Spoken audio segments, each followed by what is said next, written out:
ବାପା ବାପା କଣ ହେଲା? ମୁଁ ତମକୁ +2 ଟଙ୍କା କହୁଛି ମତେ ଗୋଟେ ଫୋନଟା ଦିଅ ବୋଲି। ତମେ ଏତେ ସମୟ ହେଲାଣି ମତେ ଦେଇନ। କାଲି ମୋର ଜନ୍ମଦିନ, କାଲି ମୋର ସେ 20,000 ଟଙ୍କିଆ ଫୋନ ଯେମିତି ହଉ ଦରକାର ମୁଁ କହିଲି ତମକୁ। ଦେଖ ଏ ବର୍ଷ ବାତ୍ୟା ହେଲା, ଧାନ କିଛି ବିକି ହେଇପାରିଲାନି। ଲୋନ୍ କରିଥିଲି, ଲୋନ୍ ସୁଝି ପାରିଲିନି। ଆଉ ସେ ଯେଉଁ ଫୋନ୍ ତ ମୁଁ 20,000 କୋଉଠି ଆଣି ଦେବି କହିଲୁ? ଯାହା ହଉ ତମେ ଯାହା କର, ମୋର ଫୋନ ଦରକାର ମାନେ ଦରକାର। ମୋର ଦରକାର ଫୋନ। ତାପରେ ଯାହା ହବ ମତେ କିଛି କହିବନି। ମୋର ଫୋନ ଦରକାର। ହଉ ମୁଁ କାଲି ଦେବି। ହଁ ତମେ ଯାହା କର ମୋର ଫୋନ। ଯାହା ହଉ ଏ ଫୋନ୍ଟା ଏଦିନ ପରେ ଆଣିଲି। ସେ ମୋ ସାଙ୍ଗରେ ବହୁତ ଦିନ ହେଲା ଲଗେଇଥିଲା ଫୋନ୍ଟା ନବେଲି। ଯାହା ହଉ ଭଗବାନ ଦୟାରୁ ପଇସାଟା ଯୋଗାଡ଼ ହେଇଗଲା। ସେ ଆସିଲେ ଦେଖିଲେ ବହୁତ ଖୁସି ହେବ ଫୋନ୍ଟା ତା ପାଇଁ ଆଣିଛି। ଏ ପୁଅ ବସ୍ ବସ୍ ବସ୍।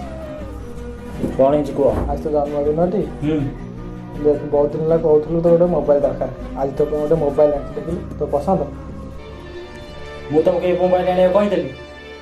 ମୁଁ ତମକୁ କହିଥିଲି ମୋର 20,000 ଟଙ୍କା ମୋବାଇଲଟା ଦରକାର। ଇଏ କି ଶସ୍ତା ଫୋନ ମୋବାଇଲ ନେଇ ଆସିଛ ତମେ? ଏ ଶସ୍ତା ଫୋନ ତମ ମୋବାଇଲ ଦୋକାନରେ ଖତିରା ସେ ଦୋକାନ ସମସ୍ତଙ୍କ ପାଖରେ ଗୋଟେ ଏତେ ଏତେ ଭଲ ଫୋନ ଅଛି। ଆଉ ମୁଁ ଘରେ ମାଗି ମାଗି ମତେ କିଛି ଦଉନାହାନ୍ତି ଘରେ। ମୁଁ ଆଉ କଣ କରିବି? ଘରେ ଆଉ ମୁଁ ରହିବିନି। ସମସ୍ତଙ୍କ ପାଖରେ ଏତେ ଗୋଟେ ଭଲ ଭଲ ଫୋନ ଅଛି। ଆରେ ହାପି ବାର୍ଥଡେ ସାଙ୍ଗ। ହଁ ଭାଇ ହାପି ବାର୍ଥଡେ। ଆଉ କଣ ମନ୍ଦିର ଠିଆ ହେଇଛି ଏଠି?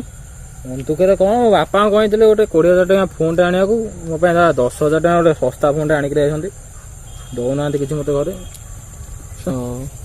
ଆଚ୍ଛା ଦେଖିଲୁ ଏଇଟା କାହା ମୁଦି? ତୁ ମୁଦି ମୋ ବାପାଙ୍କର। ତୁ କୋଉଠୁ ପାଇଲୁ? ତୁ କୋଉଠୁ ପାଇଲୁ? ତୁ ଆସି ତୋ ବାପା ଗୋଟେ ସୋଧାସୋଧି କରୁଛୁ। ତୋ ବାପା ପରା ମୁଦିକି ଆମ ଦୋକାନରେ ବିକିଥିଲେ। ବିକିକି ତୋ ପାଇଁ ପଇସା ଆଣିକି ମୋ ଫୋନ ଆଣିଛନ୍ତି। ତୁ ଆସି ଏଠି ବାପାକୁ ଯାହା ପାଇଁ ତାହା କହୁଛୁ। ବାପା ଫୋନ ଦଉନାହାନ୍ତି। ତୋ ଭଳିଆ ସାଙ୍ଗ ଆମ ଦରକାର ନାହିଁ। ଯା ତୁ ବାହାର। ମୋ ପୁଅ ପାଇଁ ଗୋଟେ ଭଲ ଫୋନ୍ଟେ ଆଣିପାରିଲିନି। କି ବାପା ମୁଁ ଧିକ୍ ମୋ ଜୀବନ।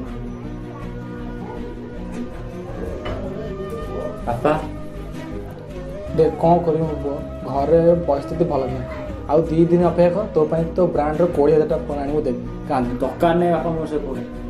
ମୋର କେବଳ ତମେ ଦରକାର। ଫୋନ ବିନା ମୁଁ ବଞ୍ଚିଯିବି, କିନ୍ତୁ ତମ ବିନା ମୁଁ ବଞ୍ଚି ପାରିବିନି ବାପା। ମୋର ଭୁଲ ହେଇଯାଇଛି ବାପା, ମତେ କ୍ଷମା କରିଦିଅ। ମୋ ପୁଅଟା ଭୁଲ ବୁଝିପାରିଛି।